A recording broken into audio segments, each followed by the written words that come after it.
Hi, it's me again with Corel Tips and Tricks Part 2. I started thinking about it after I made that other video.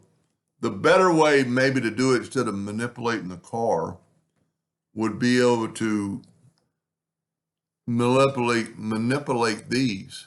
So I'm going to left click, right click. I'm going to do them one at a time. So I'll see I'm going to go to Effects and Contour. I'm going to contour to the inside 0.1. Now, I'm going to have to do the same thing I did earlier on this. Well, before I forget, I'm going to take this and go to Object and break the contour part. Then I get that middle part out.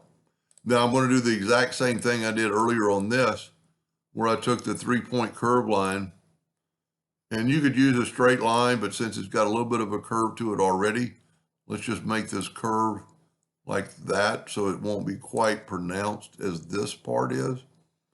And then we're going to smart fill that in, move it over, and left click, right click, and contour to the inside of that.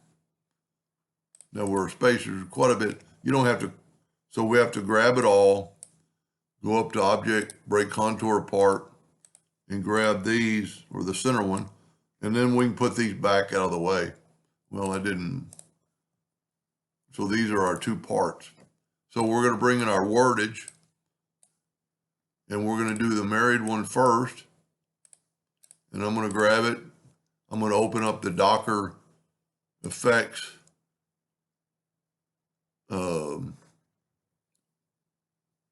envelope.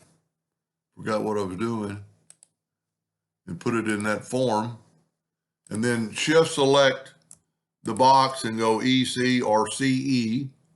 And while we got it there, we can move it all the way over to the car. And then on the just do the same thing. Since you got the Docker open, that looks pretty good. Shift select the contour and go CE or EC. It doesn't matter what order you do it in. So I got the box that time. So this time I'll do that twice. So what this did, instead of changing the structure of the car, to me, it's a lot more readable. And also you could still manipulate the D like I did in the first video.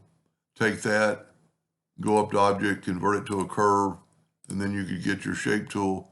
And if you think these are too close together, you can manipulate this node like that. And I would also do this one, probably just on the bottom one, get them a little bit further apart. Maybe even on the R here. See how it's kind of touching that. Maybe we could even delete that couple of nodes and move this one in. And you could just look at it. I think that's going to make it stand out quite a bit more. And then you could run this all at one time. Anyway, I hope that helped a little bit. Thank you for watching.